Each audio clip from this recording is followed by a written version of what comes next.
doing today? That's it? How is everyone doing today? How's our folks at home? Everybody doing well there? All right, Felix, Anita, and we've got maybe Jeff Ott, and who knows, maybe even Janine, Jennifer with the Symphony. Hello, how you doing? All right, well, we're going to start off with the pledge. I'd ask Felix to do it, but you know, you're not going to hear Felix if he starts the pledge. So we're going to go to Captain named Commissioner Joe Downing to lead us in the pledge. Fellow Rotarians, please join me in the Pledge of Allegiance. I pledge allegiance to the flag of the United States of America and to the republic for which it stands, one nation, under God, indivisible, with liberty and justice for all. Mary Weiss, would you please lead us in the four-way test? Yes, fellow Rotarians, let's recite the four-way test of the things we think, say, or do. First, is it true? Second, Is it fair to all concerned? Third, Will it build goodwill and better friendships? Four, Will it be beneficial to all concerned? and fifth. Is it fun? Is it fun? That's the key. Actually, Mike Robbins was talking to me today, and he made a couple comments, and I said, I'm having fun. And that's what this is all about. Hopefully you're having fun with each other, and but hopefully you're having fun in a quiet way, because I'm up here talking. Right back row? How you doing, Mr. Treasurer? I'm doing fine. How are you? Hey, look, it's low. All right. Well, we've got some we have a visiting Rotarian here from Hawks Prairie. Let's hear it for Amber. Amber from Hawks Prairie. Amber, how's Buddy doing? I've been here the last 2 times, so I don't know. When next time you see Buddy, tell him I say hi. Okay. All right. Any other visiting Rotarians?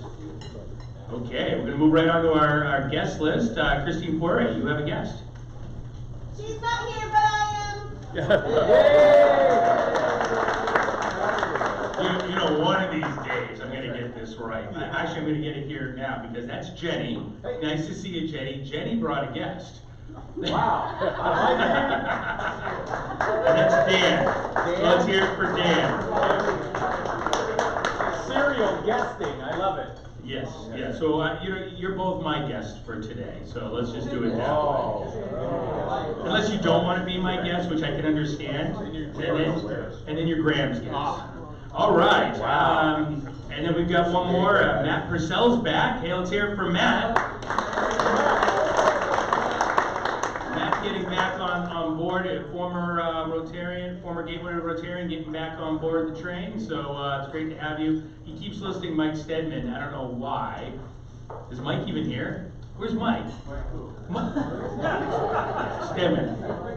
Mike even wrote he was going to give hugs out or something like that at this meeting, but he's not here to do it. But, you know, with the virus, I guess that's probably good. Any other guests here?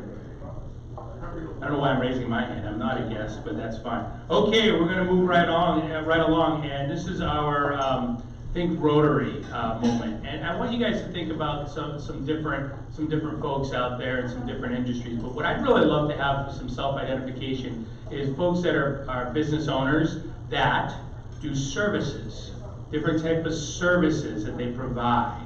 So I'm already looking at one gentleman right now who I know, Ed. You have your own business, you provide services, so you want to tell us what you do? Yeah, I am a turnaround consultant and coach, trainer, speaker, and leadership and personal development. Awesome. All right, let's hear it for Ed. I see a hand. Not officially a member yet. My paperwork's in the mail So tell us what you do, Matt. though. As soon as I was a member, I would be proud to tell you that I own a pest control company called PCI Pest Control. And we like to remind people if you see a rat, call Matt. Nice. I like that. And to segue, you know, it's kind of like a fair. Is it fair to all concerned? You notice Madeline's not here today, and we remember the joke that she brought up about Lowell a couple weeks ago. So Lowell, am I okay in saying that Madeline's not here? Maybe there was pest removal that happened. No. Okay. I'm just kidding. And Madeline's looking online, I'm sure. So it's a joke for you, Madeline. All right. Anyone else? Self-identify business. Yes, sir. Oh, yes. Mr. Bell. Thank you. I'm Mike. Bell, and I'm the owner of Spring Green Lawn and Tree Care. You can kind of discern from that what we do. Yeah. Thank you, Mike. Let's hear it from Mike. And anybody else? Yes, sir. Patrick. Thank you. I'm Patrick Davidson. Most of my time is spent doing mortgage stuff, but I'm also a lawyer. And I've been doing quite a bit of estate planning work. Thanks mostly to Eric Rowe with Edward Jones, who is absolutely blowing my phone up with his clients that need some assistance in that regard. So thank you, Eric. All right. Patrick shout out and Eric shout out. Excellent. Let's take one more. Anybody else? I said one more, but nobody wants to do it. Mike, you're going to go again. Excellent. Now, I want to give a shout out to Matt because he has gotten rid of the pest in my home. My children are blessed. Yeah. That was good. He's thorough. That was good. All right, we're going to move on. We're going to pause on. I want us to reflect on the Rotary Foundation, and then we'll move on from there because we're not going to do the Rotary Foundation minute, but we're going to be continuously reminding you about that because I still think it's important for us to have that discussion on a weekly basis. With that said, our program went to Tugboat Annie's today. So they're running a little bit late. So I'm kind of readjusting the program to the old days that we're going to do announcements first. So we're going to go back into committee announcements and have that discussion now. So do we have, Lori, are you going to make the announcement for tomorrow? Let's hear it for our literacy chair, Lori. Literacy Lori. Good morning. So tomorrow is our Dr. Seuss birthday social, and it's been a venue change. It will be at Charlie Safari over at Troy's Place from 4 to 7, and it's a book drive for South Sound Reading Foundation, and it doesn't have to be Dr. Seuss books. It can be any children's books. So we hope you can all come. Lauren has prepared a quiz, and there's prizes, and there's birthday cakes, so it'll be a lot of fun. And pizza. Oh, and pizza, Troy's Like Pizza, so I hope you can all come. And it's over by Hawkesbury by Safeway. And there are adult beverages there, so I just want to put that out.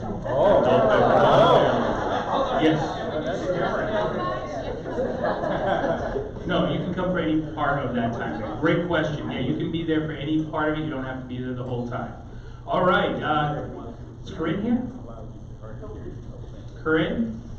All right. I'll make the announcement for the homeless backpacks that we have on March 21st. So we're going to be doing that. Please put that on your calendar. It's a great time. We meet here on the other side. We have breakfast over here. Bring your friends, family. It's a great family event. Hopefully, as many of you can attend that, and we continue to try to set the record for homeless backpack activity. So hopefully, you can make that one. And again, March 21st. We have an announcement from Nathan. So where is Nathan? There we go. Let's hear it for Nathan McGee.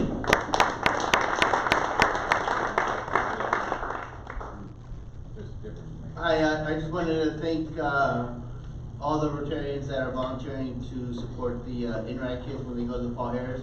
Lori, Nancy, Lynn, Janine, and Megan. Wow. And then also I wanted to thank Michelle for giving up the 5th ticket. And then the announcement that I really am here to make. Mark your calendar for April 24th. The kids, Interact kids, are having a job youth fair. And if you have a career that you think that the youth would like to approach and learn about, that'd be a perfect opportunity not to showcase your career, but to showcase your vocation. Thank you. All right. Excellent. Before I make some further announcements, any other announcements coming from the committees? Good, and I'll make a couple other announcements here. First of all, again, you see my emails that I've been sending out. May 14th through 16th, we have the district conference, and the signups are available at rotary5020.org. And you can sign up. You can remember, if you turn around and if you're in the group picture up at Victoria, BC, then you send that picture out. We'll send that picture over to Mike Jones. He'll send you a check because the registration component is being reimbursed. Lodging, transportation is on you. But it's a great time. It's a great time for us all to get together, really learn about what's happening. It's got an educational component as well as the camaraderie. It's great speakers that are already starting to line up. So please check that website out.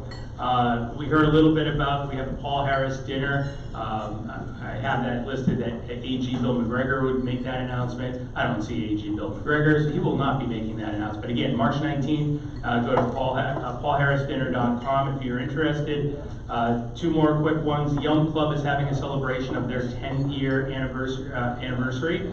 And some more information will be coming out to that, but they're gonna have a dinner on May 9th, if you're available. It'll be $50 a head, and I'm hoping Gateway can be supportive of our other fellow clubs. Our 10 years only a couple years off, so helping and supporting the other clubs, I think is really important. It's been a goal of ours to be integrating with the other clubs this year.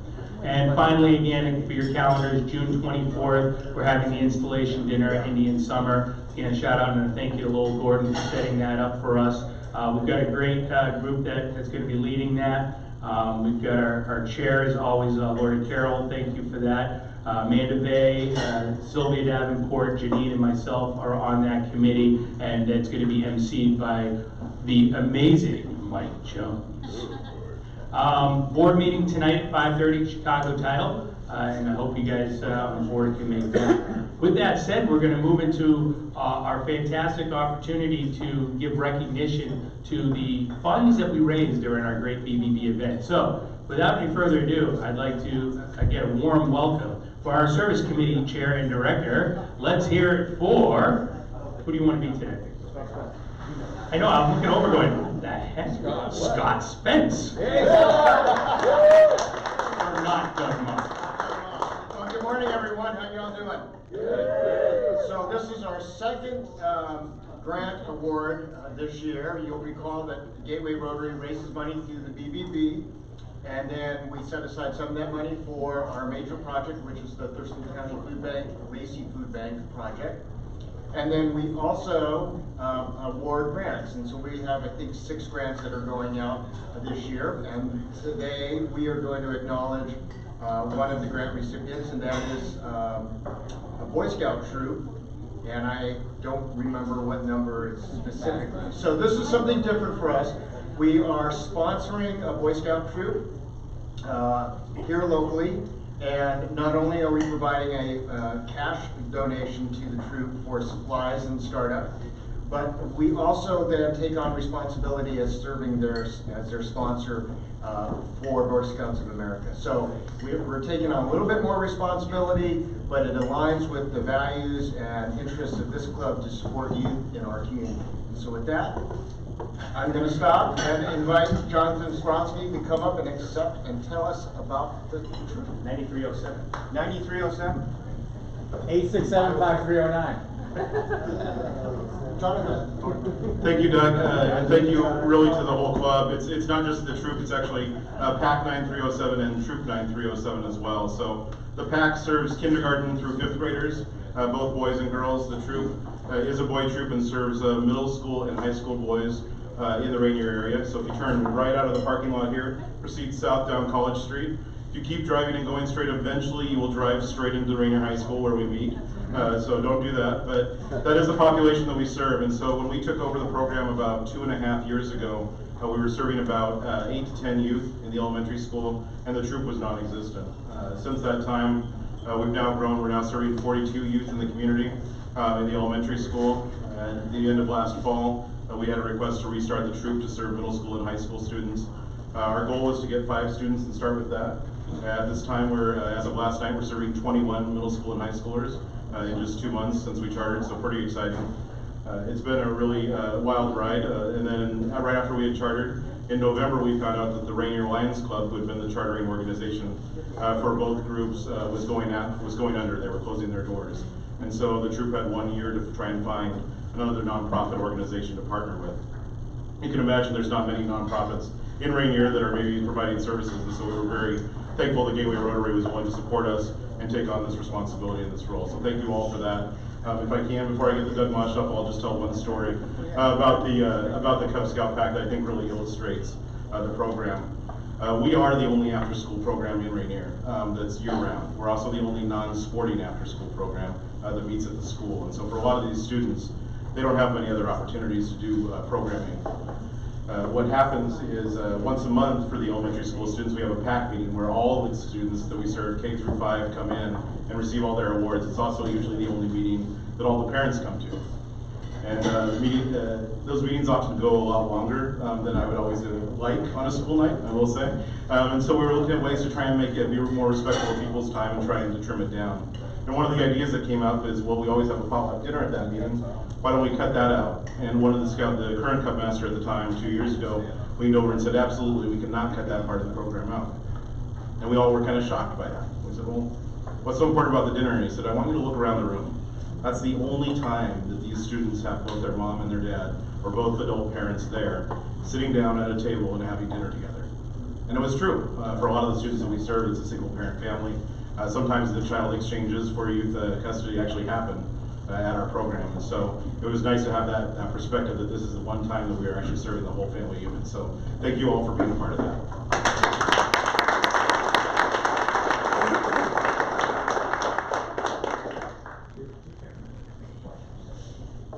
Oh man, that check was heavy. It is heavy. You should see the size of the checkbook. Yeah, that's huge, big.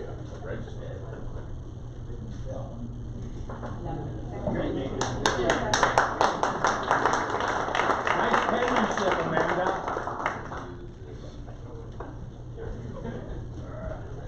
Just right on the back. Lost my name tag. Okay, well, without further ado, great to see you gentlemen here, and thank you for coming down. I'm going to introduce our Vice President, Amanda Bay, to do the introduction. So let's hear it for Amanda. Good morning, Tribe. Okay, today we are privileged to have with us the USS Olympia. All right. We have Lieutenant Commander Justin Grover, Executive Officer, Second in Command on the USS Olympia. Commissioned in the Navy in 2005. Previous assignments include USS Columbus, United States Naval Academy, USS Maryland, and the Air Force's School of Advanced Nuclear Deterrence Studies. Say that one mouthful. Machinist Mate Nuclear Chief Jason Lyons, leading engineering laboratory technician on the USS Olympia, responsible for all the chemistry and radiological controls associated with the nuclear propulsion plant. We also have Torpedo Man's Mate Second Class Raul Bonilla, first tour sailor on board Olympia since October 2016. He has completed 2 deployments and special weapons testing, including live fire exercises of the ADCAP torpedo and the Harpoon submarine launched anti-surface missile. Sweet, it's like this is a test. At downtown? Did you shoot it at downtown? Stop. Okay, sorry. We have culinary specialist submarine second class Kevin Ledesma, first tour sailor on board since January 2017, 2 deployments on board, responsible for feeding 150-man crew 3 meals a day. Please help me in welcoming the USS Olympia.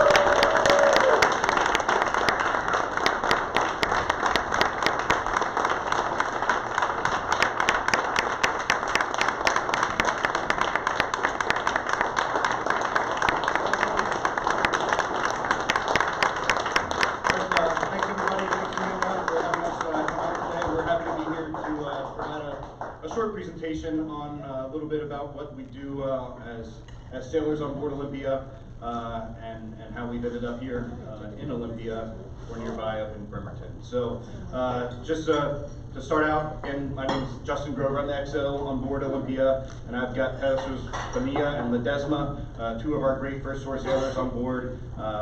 Professor Ledesma here as the culinary specialist. Again, hard job with a very small submarine galley, feeding the crew all meals every day.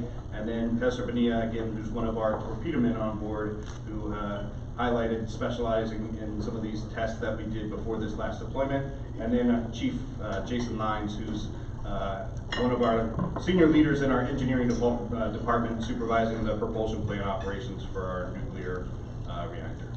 So again, super happy to be here today. Just describe a little bit of a background on what we do as a submarine force and how we're organized in the Navy right now. Our two main platforms of submarines are called boomers, or the Ohio-class submarine, half of which are stationed up here in Bangor, Maine, and they're the guys that are responsible for going out, staying hidden, and carrying the survivable leg of our nation's strategic nuclear deterrent on board. And they're the only survivable leg of the strategic triad, meaning that anybody who wants to go neck and neck with us with any type of nuclear conflict understands that no matter what, there's a survivable leg that nobody knows where they are that can respond as a second strike back, and that really provides a punch of deterrence to anybody who is contemplating that. The second major type of submarines that we have are known as fast attack submarines, of which there are three classes: the older and aging Los Angeles class submarines, the short-lived Seawolf class submarines as far as their design, and then the currently being still constructed Virginia class submarines. So USS Olympia was commissioned on November 17, 1984 in Norfolk Naval Shipyard, Norfolk, Virginia, and was right around the end of the first flight of the fast attack, Los Angeles class fast attacks that were built. So 1984 commissioned, very shortly thereafter Panama Canal transit, and then homeboarded in Pearl Harbor, Hawaii for her entire lifetime of service of roughly 35 years. So that's a little bit about overall Olympia history. As far as what we have done since at least I've been on board of the past couple years. So Olympia had a shipyard period in the late 2015 to 2017, late 2016 timeframe. Came out of the shipyard in Pearl Harbor to just get modernized with a lot of our equipment.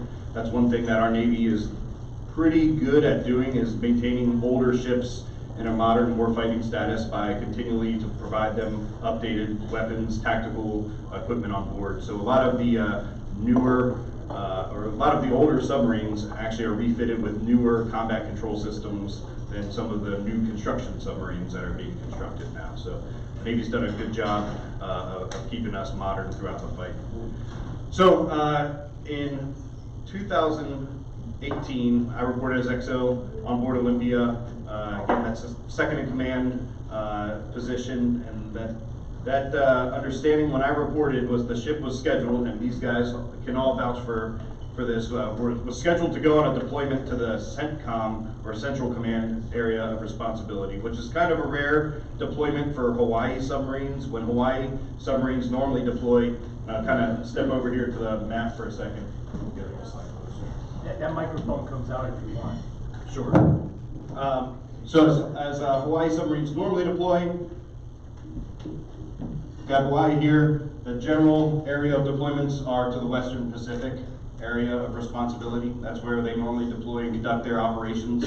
Fast attack submarines generally assign missions to be standby for strike, carry Tomahawk, just regular Tomahawk strike missiles, and then intelligence, surveillance, reconnaissance is kind of the bread and butter of what fast attack submarines have done since the end of the Cold War, where their prime responsibility had been anti-submarine warfare, which is mainly searching for, detecting, during the time of the Cold War, searching for, detecting Soviet submarines and then just staying on their tail throughout that patrol. So since then, a lot of ISR type missions over here in the Western Pacific. Olympia had a mission. We were supposed to be deploying in the December timeframe to the CENTCOM area of responsibility to go through pretty much south of India, come around, and then spend some time in the Gulf region to provide the operational commanders in the Central Command area of responsibility the opportunity to have a submarine on station. They really like to have a submarine there because no matter what goes on with some of the adversaries in the region, the submarines are the invisible kind of tool to be utilized for diplomacy in the area. We have a strong naval presence there all the time to maintain maritime freedom throughout, namely the Suez Canal and the Strait of Hormuz, but having a submarine in the area provides a lot of flexibility to the operational commander, including the ability to exercise strike from a platform that's not retargetable by the adversary itself. So we were working up for this deployment and essentially got a late minute phone call saying, hey, there's some stuff heating up in other areas of the world, and we'd like Olympia, rather than exercise the plan that was already in place to deploy to the Gulf, is get ready to go and deploy to the European Command, which was very, very rare for a submarine from Hawaii to go on a deployment to the North Atlantic. Really had been heard of in recent history, and that's mainly because we have bases in Groton, Connecticut, Norfolk, Virginia, that mainly provide the fast attack submarine force that takes care of business in that area of the world. But you can't just have a submarine deploy for 6 months. That's not ready to deploy for 6 months. Stuff was going on to where the combatant commanders in UCOM wanted an extra submarine platform. We were getting ready to deploy, and so they said, hey, get ready, change your training a little bit, be ready to go in this area that you weren't necessarily training to go to, and make it happen. So we said, roger that, we'll make that happen, and we're excited to do so. Things that you'll think that you need to prepare for even differently for a North Atlantic deployment versus a Gulf Central Command deployment, especially for like mechanical engineering type people out there. A nuclear powered submarine that's prepared to go into very warm water and just do operations around here, to a nuclear submarine that's going in very, very, very cold water, and how that changes operations over a period of time. Including sleeping in the torpedo room where some of our guys sleep, where it got to 50 degrees throughout some of that time period, right? So things that we were not necessarily prepared for that we had to train for. All right, so just to kind of summarize the deployment itself, all ready to go, trained up to go on this European Command deployment. We leave Hawaii in February of 2019, and rather than headed towards the west, like every other boat does when they deploy from Hawaii, we actually headed east. And within about a week, we were south of the equator, conducted our famous shellback ceremony in the Navy for those who are lucky enough to be on naval platforms that cross the equator. It's kind of a rite of passage from the junior, less experienced guys to the more senior, now shellbacks, for those who've been through the ceremony, to say they've sailed across the equator. So we did a quick dip down, only about 3 miles below the equator, to come back up and then go through the Panama Canal. So that was an experience in itself for a nuclear-powered submarine to go through, transit the Panama Canal, and then end up, after a long day's work, in the Caribbean and Gulf of Mexico, and then headed en route to a transatlantic voyage over to the UCOM AOR. So we made our best speed getting through the Caribbean, up through the Atlantic into the North Atlantic, to just kind of be on station and wait for what our mission was going to be. Also do a lot of drills and just preparedness for being on station and executing the remainder of our deployment, which was planned to just be mostly operating in the Northern Atlantic and the European Command area of responsibility.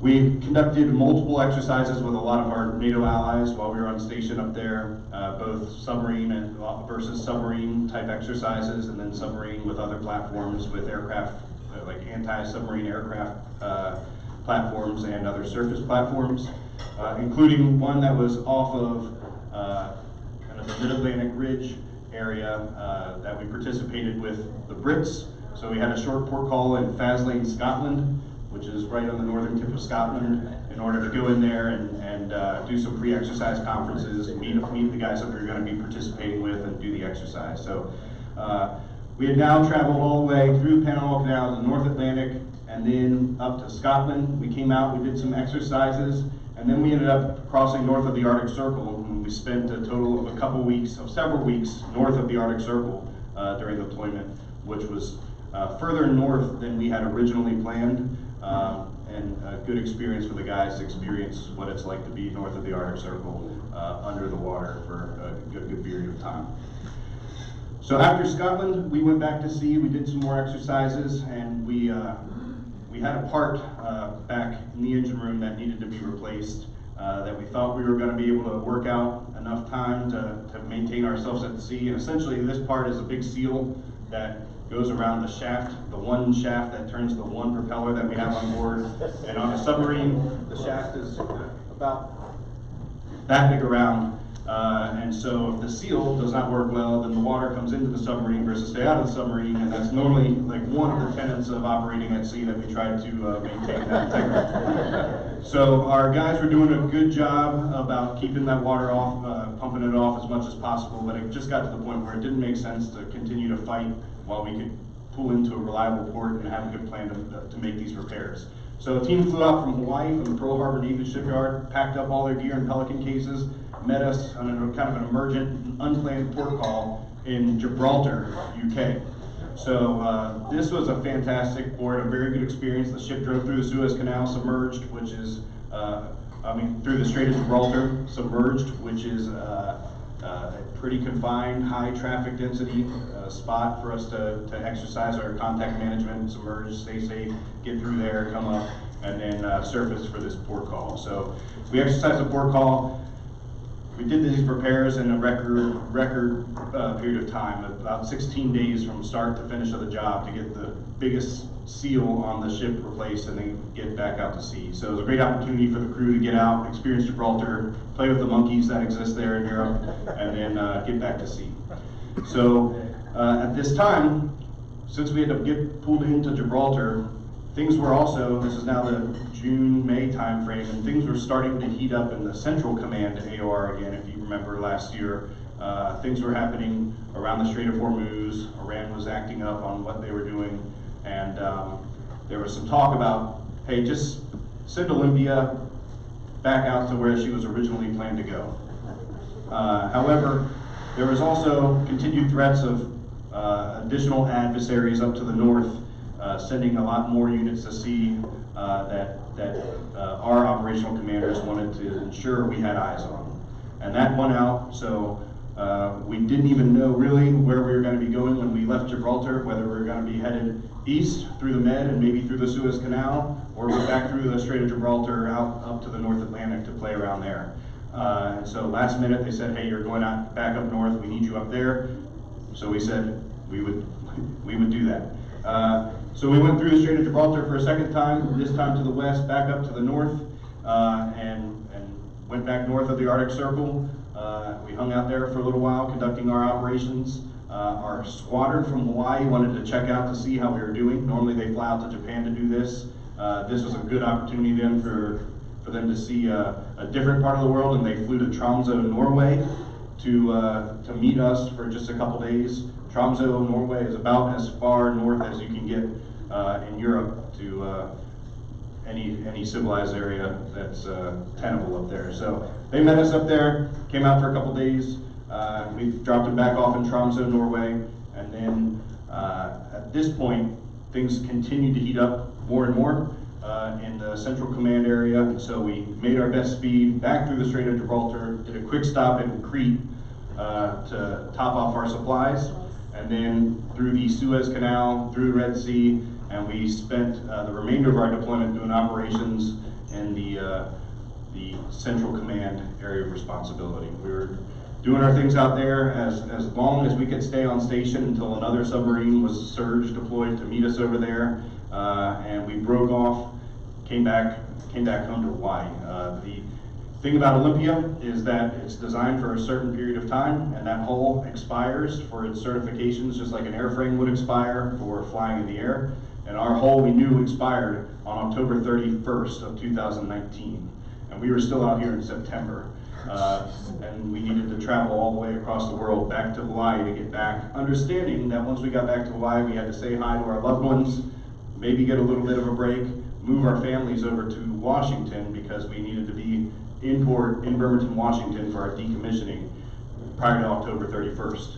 So we drove as fast as we could back through south of India, through Indonesia, back to Hawaii, pulled in, had a quick R&R period, moved our families to Washington, got back to the ship, and we pulled into Bremerton for our final port call and decommissioning process to start on October 29th, 2019. So not much time to spare, but it was a fantastic deployment exercise with allies around the globe. We showed the operational commanders the flexibility that our submarines still have to offer and the endurance that a nuclear-powered submarine has to offer by being able to be that flexible and that fast to go wherever we need to go to get the job done. Total of 56,000 nautical miles in one trip all the way around the world, and earned these guys things that is just pretty rare for Hawaii submarines, to get an Arctic Service ribbon, to get all of the naval orders that exist for going south of the equator, through the Panama Canal, through the Caribbean Sea, through the Strait of Gibraltar, north of the Arctic Circle, through the Suez Canal, and most importantly, all around the world, is the Order of Magellan, which is probably one of the more rare certificates that these guys can earn in their entire naval career. And coincidentally, we pulled back in on September 8th, which was just about 500 years from the day that Magellan returned, well, Magellan's voyage returned, sans Magellan from his voyage around the world. So He didn't get this. He didn't get that's this right. word. He didn't get the certificate. So, that's right. So that's kind of where we are right now. We've come back here. We're beginning our inactivation and decommissioning period. We have now the opportunity to come down and engage with the city of Olympia, which is great. It's been a great namesake to us over the 35 years of our history, and we look forward to spending the last year or so engaging with the city for our final bit of time before she's stricken from the naval record and the crew is released to go and continue their service on platforms around the globe. So, with that being said, we're probably a little bit late on time, but I'm happy to answer any quick questions, and then we'll be around also to field some questions. Again, I did a lot of the talking, but I've got the crew here that did the entire, all the work over the deployment. So. Go ahead, Mike. Questions? Yep. When you transit the Panama Canal, do military vessels have precedence on passage through? So the question is, do the military vessels have precedence when going through the Panama Canal? And I would say that they are scheduled to try to be in the lead or the very tail end of one of the convoys that go through the canal, and they have very strong force protection security escorts along the way. So the Panama Canal Authority doesn't guarantee any precedence, but they try to arrange it such that they're in and out more efficiently than other vessels. Also, nuclear-powered vessels have a little bit different requirements and stand off from any other vessel that is going through that's not nuclear-powered. In the back? Dan. Yep. Yeah, first of all, some people would look at the services you provide as a war machine. I prefer, and I tell people, you're the key component to the world's stability. That being said, could you talk about semi-autonomous weaponry versus, as technology is advancing, we're starting to get into thoughts of fully autonomous weaponry. And what's your thought in terms of, you have the weaponry, how much human intervention is involved? Yeah, so it's a good question. I guess I'll give the standard disclaimer from here on out, is that any discussion on that topic is my opinion and not the opinion of the government or the Navy. But so about the advancement towards autonomous or semi-autonomous weaponry, I would say that's somewhere that we continue to explore as a federal government, as a defense machine. I don't think that, especially how we do business, that we're going to get there for the foreseeable future, and that's mostly when we are doing business. We are an autonomous unit as far as there's no communications to us while we're submerged underwater. We get our orders, we periodically come up and communicate, but we have to be able to have mission on board, be ready to execute, and use the commander's intent of those orders to know when and when not to engage based upon the rules of engagement in a certain conflict. And so as far as submarine warfare is concerned, I think that's not in the picture for quite some time. Sir? What's the longest period you guys were underwater during that trip? So the longest period underwater would have been about about 45 days. About 45 days underwater. We went longer though between ports. So when we left Crete, it was the beginning of July. And we submerged as soon as we got out of there, came back up for a quick pop-up to drive through the Suez Canal, back down, and then a quick pop-up to do a personnel transfer in Fujairah, UAE. But that didn't involve anybody getting on shore. That was just a quick pop-up, meet a boat, do a personnel swap out for a couple people, back down, and then we weren't back up again until we came into Hawaii. So that was driving literally, around the world in one trip. So How long was that? impressive. That was about 45 days. So did you say that the submarine can launch Tomahawk missiles? That's right. So the question is about submarines launching Tomahawk missiles, which are our biggest strike asset that we have for conventional strike. Submarines like us, first flight, which we call first flight tough, which was designed with just 4 torpedo tubes, and that's it. We're still certified to launch Tomahawk missiles from the torpedo room while submerged. So they go out through a tube, come up, fire off, and they're out. The newer submarines, attack submarines, have a vertical launch system where they have external capsules that are ready to just pop up hatches and launch them off the ship. And then our guided missile submarines, which are 4 of the converted boomers that I talked about earlier. In order to meet START treaty requirements, we took 4, we took out the nukes, we reconfigured them, and then we put in a bunch of conventional weapons. Well, it turns out when you remove 24 nuclear missiles that are ready to go around the world, you can fit 128 Tomahawk missiles in their place. And those guys are warfighting machines that are able to execute some pretty excellent strike fury if need be. Probably one more question and then, Yeah, so on behalf of the City of Olympia and the Greater Thurston County region, I, as a former mayor of the City of Olympia, want to thank you for your service and appreciate the long-standing relationship that we have had with you and your predecessors. It's been a great relationship, and we continue to look forward to working with you on into the future as you continue your decommissioning up in Bremerton. Again, it's been great to be associated with the USS Olympia, and we want to continue to be a good host to you and your city. I appreciate that. Thank you. Thank you.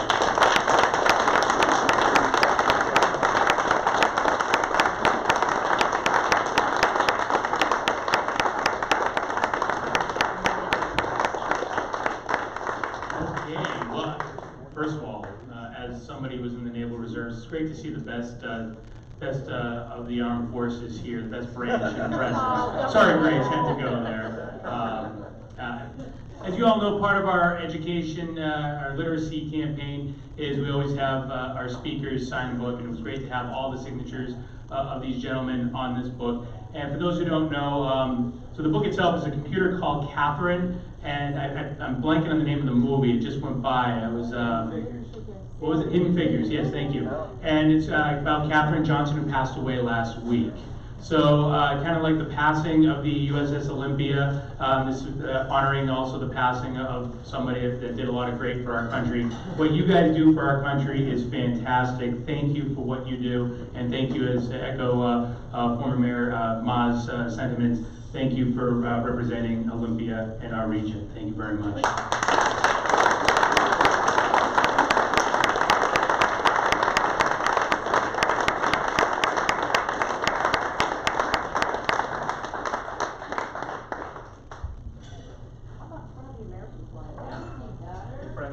This way, guys. Yeah, go that way. Canadian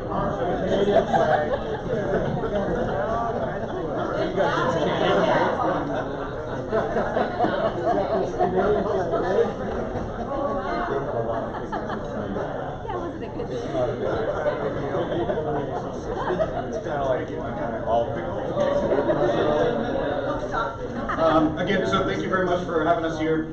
We enjoy the opportunity to get out, and however, if you do breakfast again next time, we'll invite the entire club up to Bremerton for 0 to 7, because that helps us a lot on that commute down here.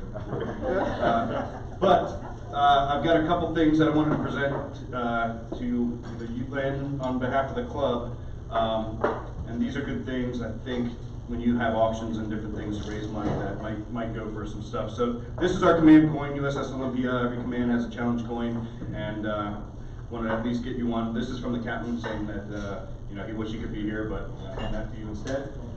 And then We did, the captain and I were kind of sneaky, and we were going back in the engine room throughout deployment and having some guys drip off some seawater samples through some of our seawater pumps back in the engine room. And we were collecting them and labeling them along the way, like in Saving Private Ryan, where they do the soil samples. And by the end of deployment, this thing had gotten pretty impressive, and our collection was pretty good, and we bottled and wax sealed some of these samples. So this is a combined sample of everywhere, and I'll just kind of read these samples off and turn this over to the club. But this is Pacific Ocean at the equator, the Atlantic Ocean, the Mediterranean Sea, the Caribbean Sea, the Norwegian Sea north of the Arctic Circle, the Red Sea and the Bab el-Mandeb Strait, the Arabian Sea, the Indian Ocean south of the equator, the Molucca Sea at the equator, the Banda Sea near the Mumbai Strait in Indonesia, the Philippine Sea near the wreck of the USS Sculpin from World War II, and the Pacific Ocean at the international date line. So all the waters from all the world exist on Earth.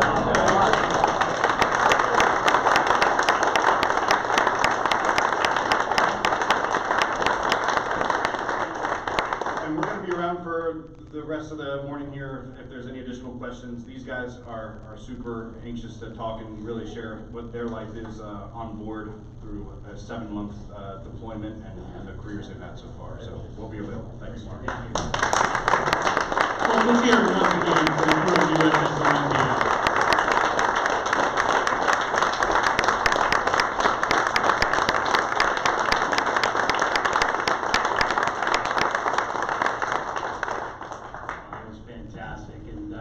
Thank you again so much for your service and everything you're doing for our country.